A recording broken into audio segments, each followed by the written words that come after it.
Yep, today we're looking at two portfolios. Shea and Lucio shared their links on my Instagram post, and I reviewed them. I went through, I gave some drawovers and some advice on layout stuff for your website. I'm just sharing a few things I typed up here, the key takeaways. The first 5 are website tips, and the second 5 are scene tips. And I think overall they have some good stuff. There's some things to keep in mind with keeping your website clean and making sure everything is consolidated as possible and that you show your best stuff. So the first one I put is probably most important on your website. Less is more. Only show your best stuff. Doing an animatic is great, but you also want to show a speaker deck so recruiters can click through individual frames if they want to. It's a little bit easier to scrub through them, let's say. The bio and about page, you basically want to make that look like a resume.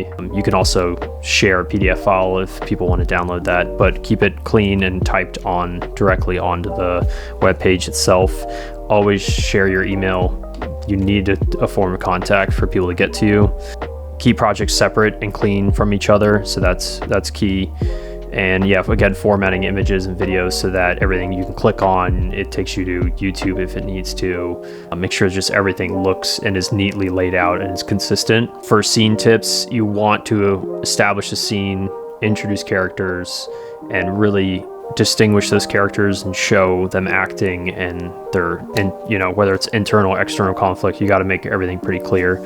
And so each one of your scenes or sequences should have a beginning, middle, and end, and you want to follow that the whole way through. So 2 to 4 minutes is an ideal time frame for like a full animatic if you're doing that. Keep doing film studies because shot designs should reflect real camera setups. This should show in your perspective you have for cameras, and try and pick camera setups that are actually you would do in real life, or that are more feasible and realistic from what you've seen in other movies. I kind of mentioned before the drawing the camera perspectives. It's important that you can draw perspective really well, not only for your design in your environments, but also just so that it's clear what kind of shot we're using for layout and previs to people to work off of. Once you have good perspective drawings, then it's easy to actually draw in a background, and at that point you want to make sure that you have some kind of design to your environment.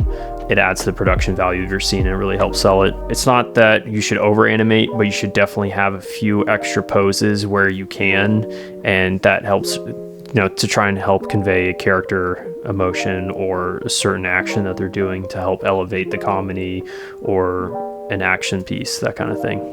But yeah, let's jump into the review, and I hope you find it helpful to look at other artists' work. It certainly helps me because I will see things that I might need to remind myself, not to do, or things to look out for and that kind of thing. All right, we are checking out Shea's portfolio website. Right off the bat, we got storyboards, animatics, video editing, contact more, about, illustrations, okay, contact, okay, storyboards. Let's see, so sequences. So right now I'm trying to click on these images. They don't open, so I would suggest being able to magnify them, or maybe have it as a gallery slider and just have one big image instead of 2 different ones, because this is 2 different sequences, and it kind of feels like it could be one sequence based on how it's laid out in your website. So I would suggest doing for your storyboards, having like one strip, one project per strip of like your website. So you would see this one in the corner store, and then you would scroll down and would see this other one.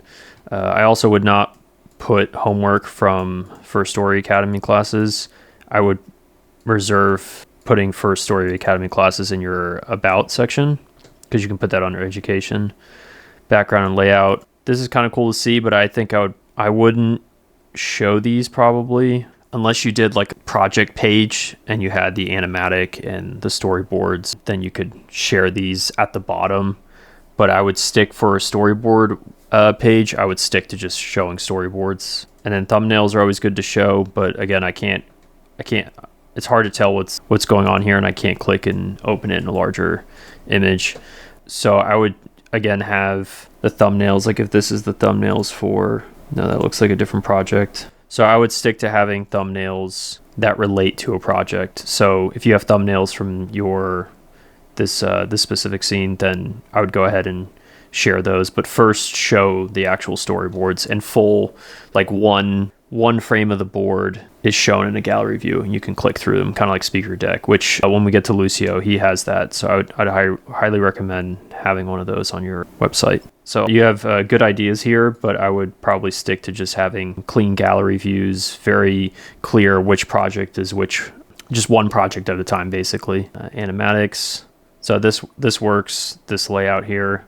The video editing, I would remove this from your website. What you can do is in your About page, you can link your YouTube channel with your content, like for under all your contact information, your social media, but this isn't really relevant to animation storyboarding. So I would stick to removing this. So you can have storyboards, you can move animatics to storyboards, just have the speaker deck so people can click through each frame, and then below that you can have the animatic or side by side, whichever one, allowing people to choose however they want to see it. Contact. So under contact, so you have everything here. I checked your links, they all work, so that's good. This is nice little, you know, the way you've laid out your name with the drawing. I would see this little scrolling here. I'm looking at this on my Wacom Cintiq, so it's always good to check different displays and how your website is formatted, but I would try and remove any like unnecessary scrolling. So here, you know, there's nothing down here, so I would just try and see if you can format it so that if you have nothing to scroll down, just keep it so that it's a single page. If you go to About, so I would put About and Contact into one, so you could do bio. So this is what I have on my website. I just have bio, a little snippet about myself, the software that I use, and then experience with education at the bottom. So pretty simple, clean. So let's see. So yeah, I would probably kind of format it like a resume. So start with maybe your name, a little third person bio or first person, doesn't really matter. And then have your experiences first, and then your education. So then you would put your college, and then you could put additional online classes and courses that you've taken. I would not say I'm familiar with, just put these are the different software that you have. So software skills, or what did I say? Yeah, software. Favorite movies, shows. I would actually avoid putting this. It works. And I would also expand on your experience. So say what you did there, because that's helpful. Illustrations and paintings.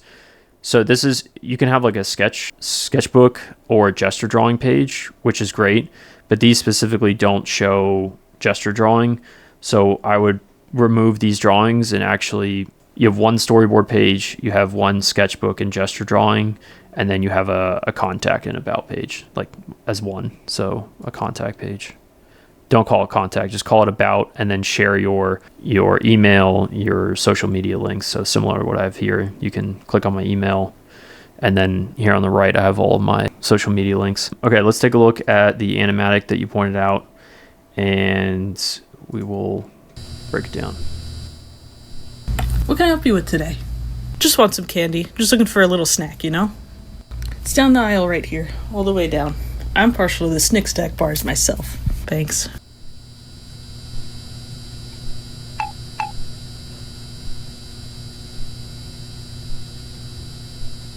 Finding everything okay, ma'am? Who, me? Oh, yes, I'm all good. But could you point me to where the fruit is? It's down a few aisles. I'll just show you.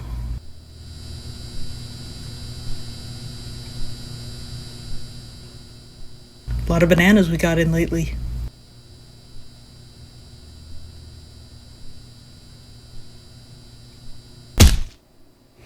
Oh gosh, don't worry, I got it. Oh, I'm sorry.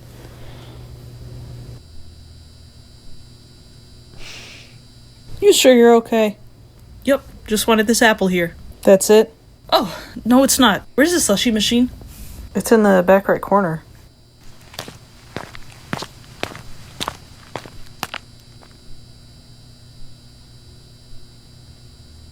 Sir? I'm ready to check out.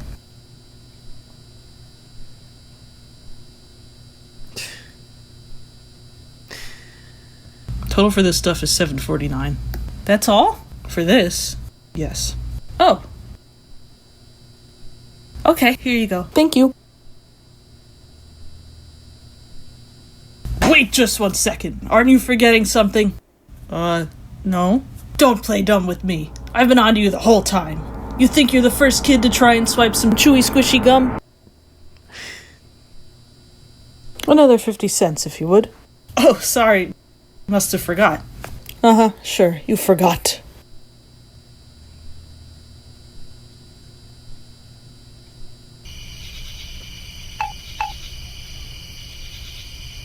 I like what you've done. I like that you went as far as making an animatic and editing and putting some sound in and stuff. So that helps a lot. I think there's some shot design things that you can improve on, and adding additional acting and posing, that kind of stuff. To open a scene, we probably want to establish where they are. So, and this kind of goes for Lucio's scene as well. Give it a complete picture, your sequences, and show an establishing shot, introduce the character. You know, right now it's not clear what just want some candy. Just looking for a little snack, the intentions are of this character. It's down the aisle right here, all the way down. I'm partial to the Snickstack bars myself. Thanks. It's clear the character is the employee over here, so that's helpful. But it would be interesting if you kind of, you know, showed this character entering the 7-Eleven and was kind of like scoping everything out, look kind of nervous, like, you know, try and build that character out a little bit. And then there's another thing here. So this was a little too fast to see the swiping of the food. But then this eye line here, like this just kind of doesn't, it looks like this person's looking in or listening into the cabinet and looking into the other shelves and not quite at this person. Finding everything. This is a little bit better. I would expect something like this. Maybe the person will turn, like, everything hears something and then stands up and then looks, but is in focus. Okay, ma'am. And then this shot is something that you want to avoid having the characters like cut off on the side of the frame. And try and keep them closer. Yeah, closer to center of frame here, so that they're not being cut off, because we want to be able to see everything, especially in these kind of wides. And another thing is, this would be kind of, I mean, you're shooting this on, like, if you were to shoot this for real, this would be like, you know, 6mm, like a fisheye lens, because based on how far away they are, it would be really tough to try and get this wide shot. So it's probably better to just try and oh yes, I'm all good. The camera angles, can you point like, me to where the fruit is?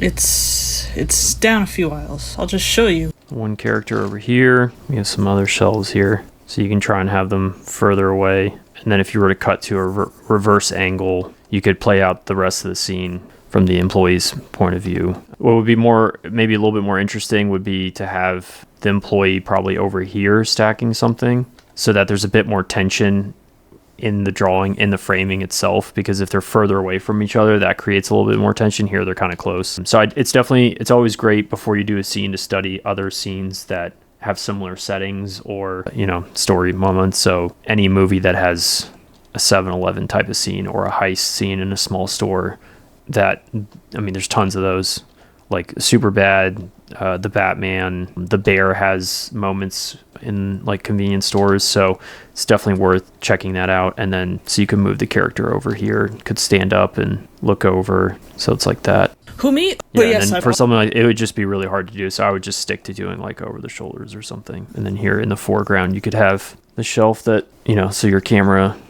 is over here and then the other camera is over the shoulder over here, like this. And then so this is your 180 line, like that.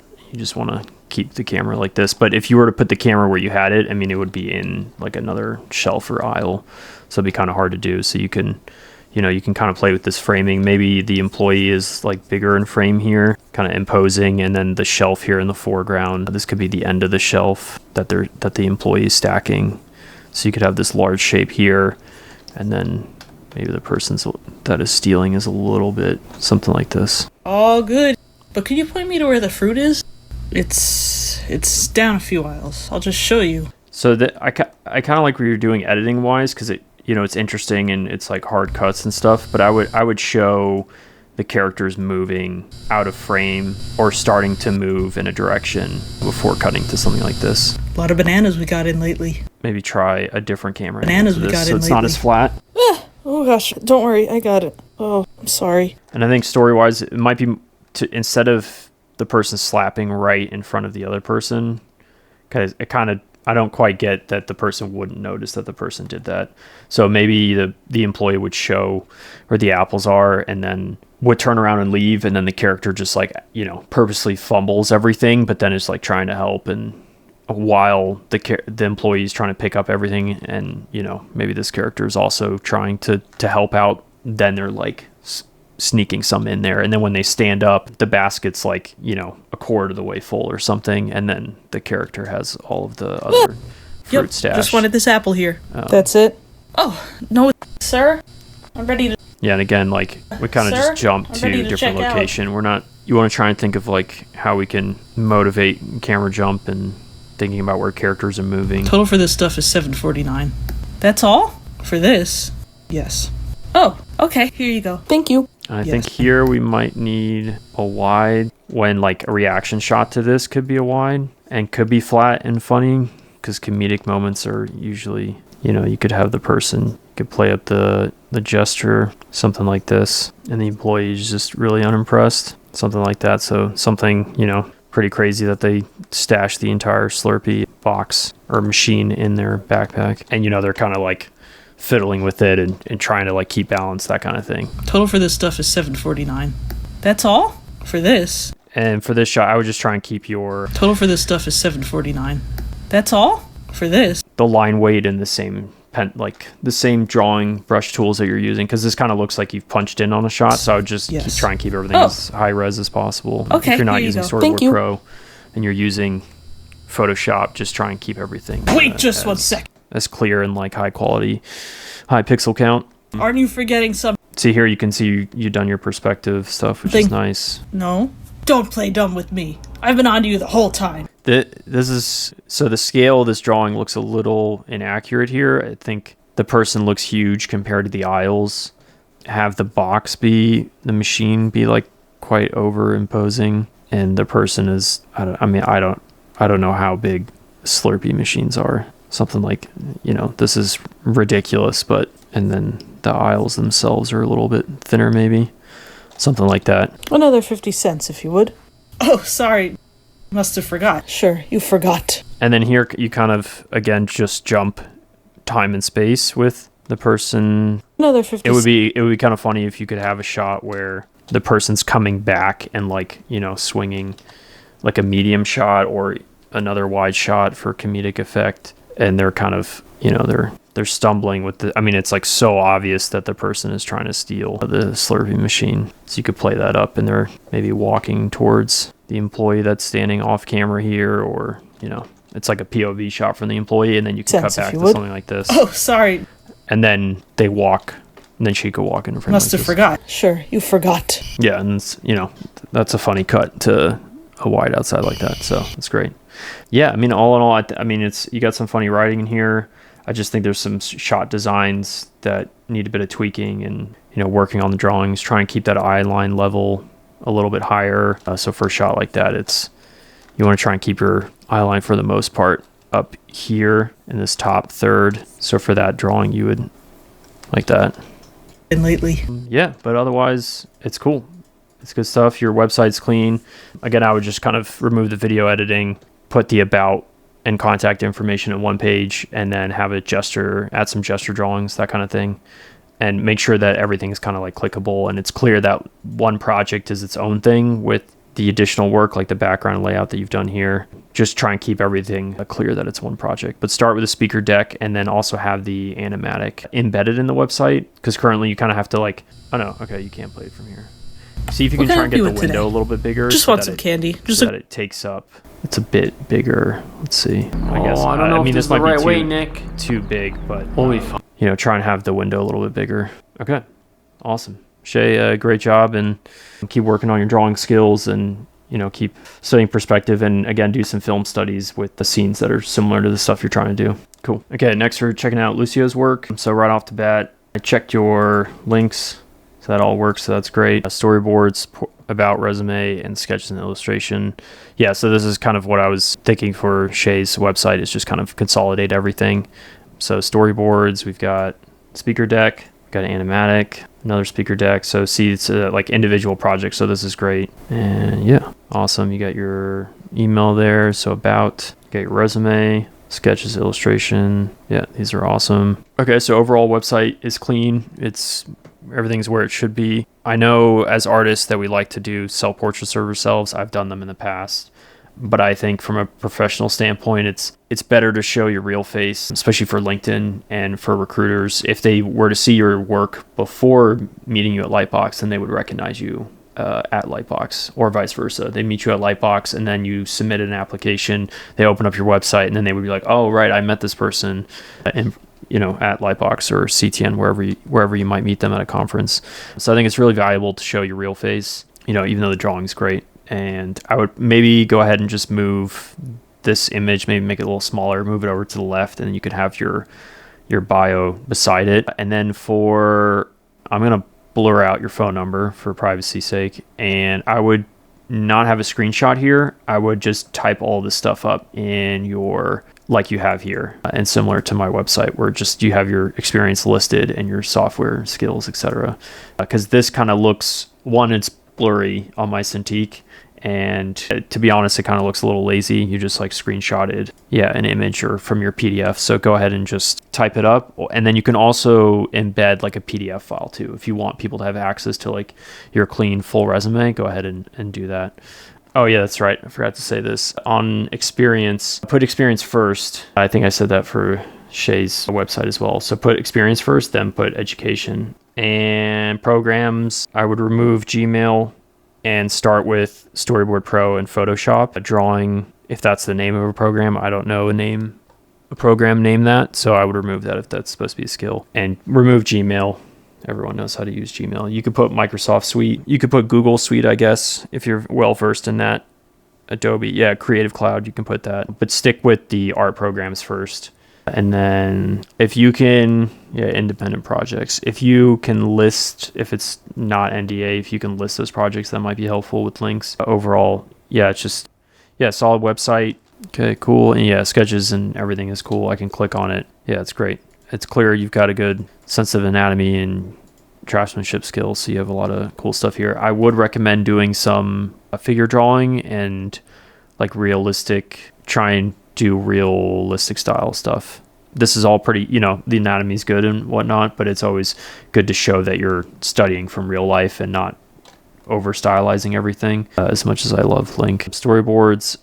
So I'll take a look through your latest scene. Let's see. And then let me look at this one. Okay, yeah, so I would probably just remove this scene because it's clear that you've improved over the next, these first two. So go ahead and I would just remove this third one, unless you want to go back over it and clean it up and show this fight sequence. Your first project at the top is kind of similar in terms of, the story that's happening. It's a person fighting a boss or something. So I would go ahead and remove this project, and let's see if you've got some good posing and acting, some interesting cameras and stuff, which we'll talk about, but maybe to clean up a few drawings. But I mean, overall it's pretty clear, so that's cool. But yeah, let's break this scene down. So I guess we'll watch the whole thing. Okay, it's very cool. Yeah, some of this, you could speed up some of the timing of certain things here and there. But I mean, overall, you got some cool shots, some good drawings in here, a good perspective. It's kind of like, for the most part, it's clear where everything is and what's happening. So that's great. I think there's things you could probably just do to plus it up and maybe focus on the main character's POV. So first off, same with Shea's website, or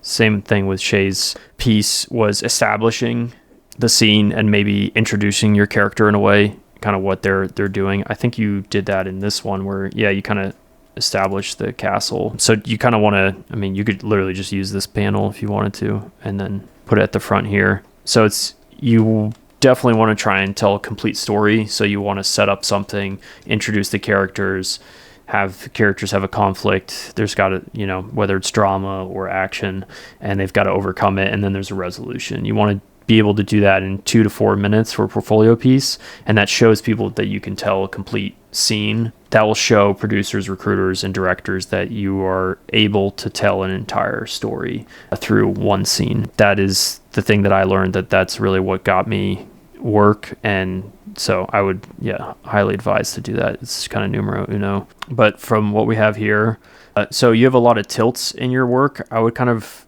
refrain from using them. It's stylistic, I get it, but I would just try and use those tilt moments for very intentional and to really like maybe foreshadow something's about to happen. And then in the speaker deck, if it's possible, instead of showing the SP Pro export, if it's possible to just get one image for like the whole thing. I don't know if I have examples of that. But yeah, basically I try and remove the whole like the layout format of the page, if that makes sense. Just show like one image. So instead of showing this like the green and red stuff, it's just one image, and then the next image is like tilted up a little bit, and then so on and so forth. Let's see, do you establish the... So we kind of want a wide maybe here to really lay out. You kind of do it here, but it might be good because here now the room feels like really big, whereas here it kind of feels like a hallway with some columns. So it'd be good to get a wide shot in there of like the entire space, kind of what this person's dealing with. The bigger the space, the easier it is to shoot in. So if it's like a narrow corridor, like a dungeon or something, that'll be tough. This is cool. I know it's all extra work, but you want to show the walls going past, and then also increase the scale of the character. So it really feels like your hero is gaining on the character. Here again, you've got the red line, green line thing for the camera move.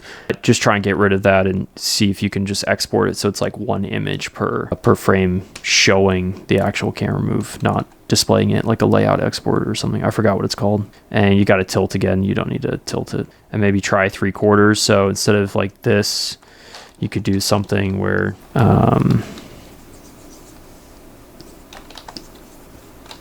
yeah, I don't know, what's a character look like? Something like this. So you have a bit more depth in the shot. I want to try to avoid flatter shots. Here, the character is looking in the right way. And then here, this character kind of looks like they're looking down at the floor. So you can maybe have a tracking shot. So it's like medium. Yeah, I mean, this whole moment could be one shot. So you could have, the next shot would be,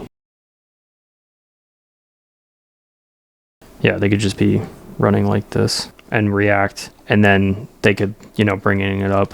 Maybe you have like columns going past them in the foreground, so this is blurred out like this, whizzing past, and he's running. And you can even show the contact in the hand. And then, so this would be the same shot here. So you have the bandage, the mummy person. It's obviously super rough. I mean, that doesn't really make sense, but you get the point. And then, so here is another example of a really low angled shot. You'll hear this a lot from people, but studying live action and thinking about how you would do this in real life is really important, even in animation, especially 3D and even 2D. If you were to like, I don't know, you'll hear from people are always studying live action movies and kind of how they film things. So I would try and avoid this low angle shot. In my last portfolio review video I talked about how you should avoid using low angles because it's just kind of, imagine, holding a camera and you're like crouching down the whole time. So instead of this, you could just have like an over the shoulder. Maybe it's like something like this. And here's your hero in the foreground. You could also even do it tighter. You really have a close-up shot of the mummy, and then the sword is like here, and maybe it's shaking a little bit. So you have the hand like this. And then you would do kind of the same eye level as the hero against the hero, because it's cool, but it's kind of hard to get what their emotion is, that kind of thing. Whereas, I don't know, you could watch like a scene from like Troy or something and see what the reaction shots are like.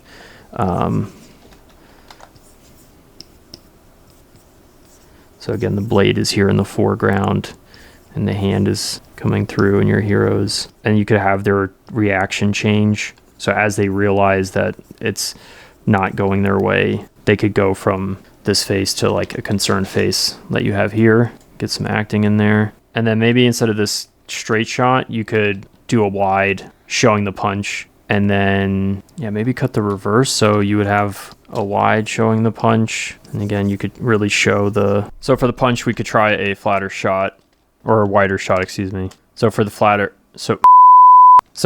punch shot, we could try something a bit wider so it reads better. You could try a flatter shot like this. That could be some kind of pose like that. Make the fist and have that, wind and come around. Or you could do a little bit more 3/4.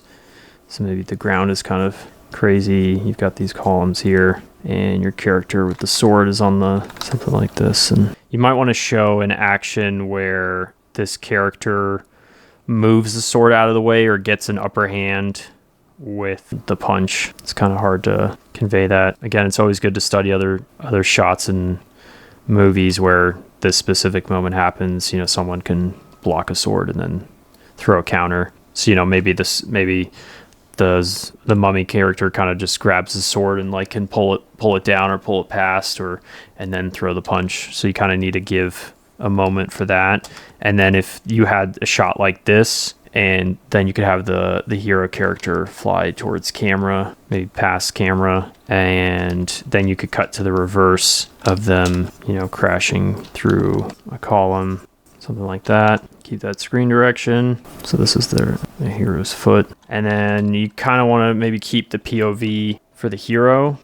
Keep the POV on the hero. So instead of something like this, like having the zombie fly over, maybe we just stay with the hero here. Maybe keep it a bit more 3/4, not as flat, but it is cool. I would also have an insert shot of, you know, the hero coming to a stop. So maybe there's like skulls here in the foreground like this, and then the character comes into frame. So they were kind of, you know, they were shot across the hallway. You've got your columns in the background here, and they come to a stop, you know, and then they kind of slowly get up. So you have like a B position. So this is your A and this is your B, you know, kind of slowly helping them up off the ground. And then from here, you could see the mummy jump towards the hero. Because this like grave thing, I don't know. I think you need to establish where that is before. I don't know if you do that. Or is that maybe the column that he breaks through? Let's see. Yeah, the size of it is off. So here it's, you know, you establish the size here or when that moment happens, but then now it looks pretty big, and then now it looks small here. So you want to make sure that the size of that is correct. So maybe, you know, the column is broken like this. That's where the hero crashed through, and you could then like kind of pan over just a little bit. You don't need to go a lot, so that you're like, now the character is kind of cut off here a little bit over the shoulder, and then the mummy could land in here, and then you could get a close-up shot of it menacing like you have it, but it's more everything about it is just more imposing. And then here you can use an upshot, right? Because now it's like the power dynamics have completely shifted. The hero is no longer in control because it killed the mummies, like necromancers or whatever, the other characters. Yeah, because it easily takes out these guys. So clearly the hero is badass and is in control, and then not in control. And then here, so gets up sooner. So we have the other shot here, would get up sooner. You want to kind of, you know, keep things moving. This is like too slow of a reaction, because then your hero could just be insta-killed. So it's getting up in the other shot. You can punch into this. This looks a little like the way you drew your perspective grid. That's a little right to left. So just try and keep it more 3/4 like I've done here. And so you deliberately keep the screen direction left to right for the hero's sake. It'd be kind of cool if you showed the top part of the column is framing. Yeah, something like that. And then instead of doing this, because here, this is kind of a weird cut, you would either motivate the camera to move, pan over, or just jump to a POV shot of what the hero is seeing. And again, this feels pretty far away. So if this is, you know, where you want the sword to be. Okay, so actually, since you don't have the hero go to the sword, you don't even need to show the sword really, because the amount of time that the character takes to get up here, stand, and that the vampire mummy isn't really moving, the hero could go get the sword. So perhaps what you do instead is you have the mummy jump, and the hero dives and dodges and rolls to the sword and then gets the sword, and then that's how he recuperates and gets the upper hand. Yeah.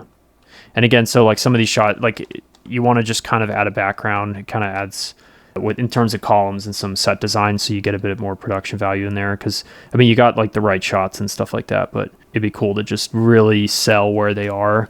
And this is where Blender could come in handy if you just made one, you know, massive dungeon room, and then you could kind of pick your cameras and places, and you just would never have to draw the background. And you know, you could cheat those running shots so that you have parallax and you don't have to draw every layer going past the camera in Storyboard Pro. Yeah, that's cool. This is kind of a jump cut here. You are changing the size of the character So just be mindful of that. So let's go back to this. So you've got the punch out or knocking out the person. So this is fine.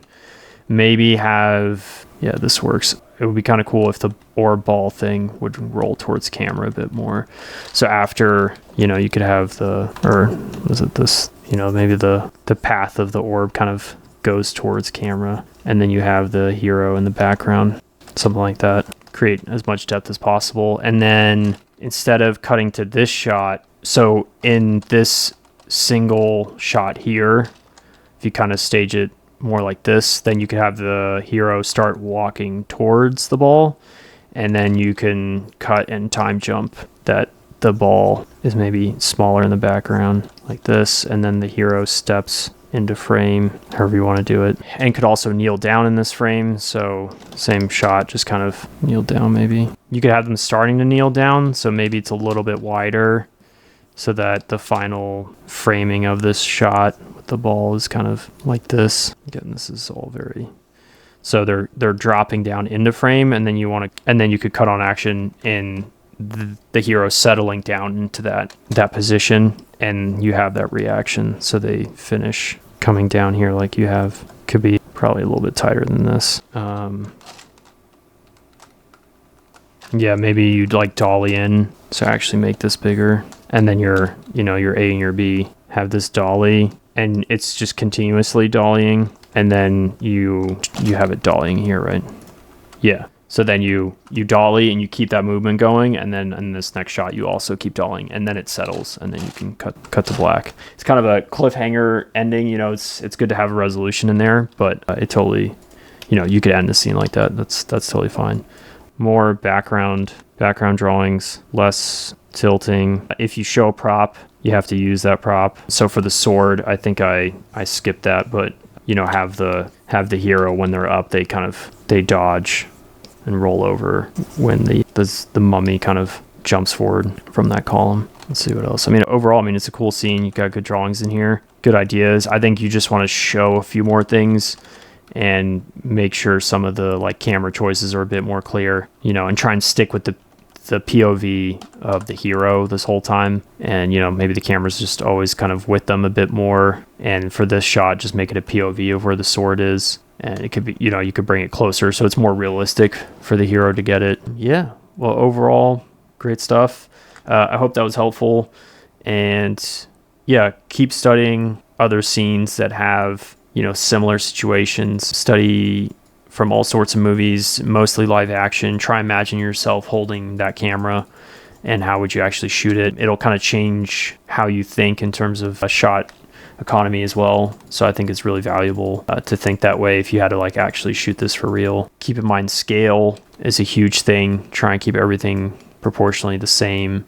This is where Blender can come in handy. So definitely see if you can download Blender and give it a shot and follow some tutorials. I plan on doing some very introductory tutorials for storyboarding in Blender soon, so keep a lookout for that. And I think I'm going to do one more portfolio review with a couple other people before Lightbox, so hopefully we can get that up online. And yeah, so if you have any questions or leave comments, that kind of stuff. And if you like the video, feel free to leave a like and subscribe, and hopefully keep doing more of this stuff. Cool.